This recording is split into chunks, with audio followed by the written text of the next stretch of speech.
Olá, bom dia a todos! Nós chamamos esse momento de obras póstumas, os escritos de Kardec, e o intuito é, de maneira muito rápida e resumida, trazer as informações dessa obra.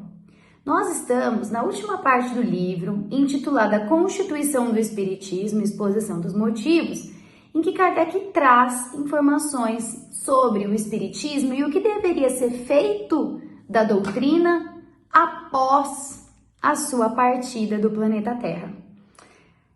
Hoje nós falaremos sobre o item 3 e o item 4. O item 3 é intitulado Chefe do Espiritismo. Kardec diz que após a partida dele, seria alguém obrigado ou destinado a chefiar, a manter o Espiritismo e o programa do Espiritismo? Ele diz que para sua instituição era preciso que o Espiritismo fosse trabalho individual. Então Kardec, com as suas próprias interpretações, com as informações que recebeu dos espíritos, elaborou o que seria a doutrina espírita.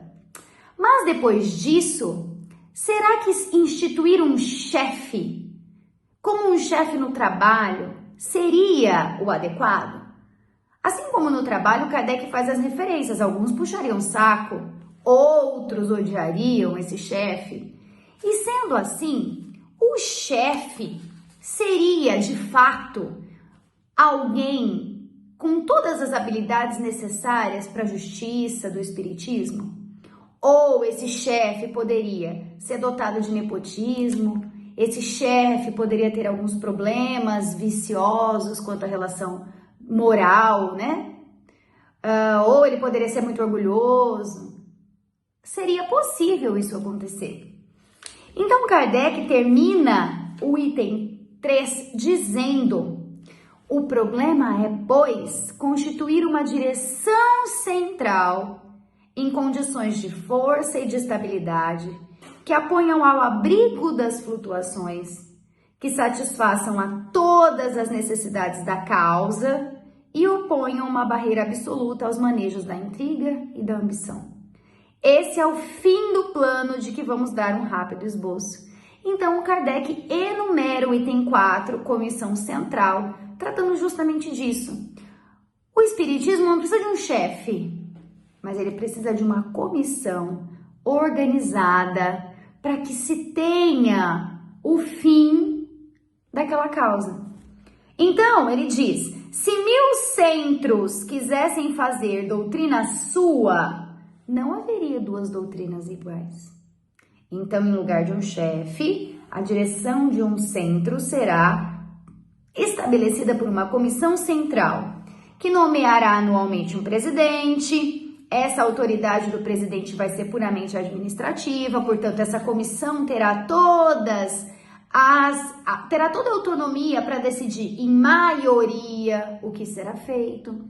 E ele diz que as atribuições dessa comissão serão cuidar dos interesses da doutrina, estudar os princípios da doutrina, concentrar todos os documentos e ensinos que possam interessar ao Espiritismo, fazer a correspondência desse centro com outro centro, manter e consolidar os estudos, os laços de fraternidade, dirigir a revista, que no caso ele está falando da Sociedade Espírita, a que ele deveria ser substituído, vamos dizer entre aspas, examinar e apreciar obras, artigos de jornais, publicar obras fundamentais da doutrina, fundar e conservar bibliotecas, administrar caixa de socorro, salas de consultas, albergues, administrar negócios materiais, dirigir sessões da sociedade, fazer o ensino oral, as palestras, visitar as sociedades particulares e dar instruções àquelas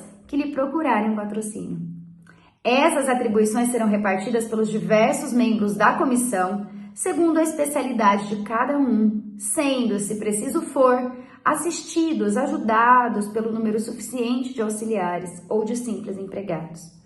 Então, assim, Kardec institui que os centros espíritas não poderiam ter uma só direção, não poderiam ter uma só guia, seria necessário que uma comissão fizesse tudo em conjunto.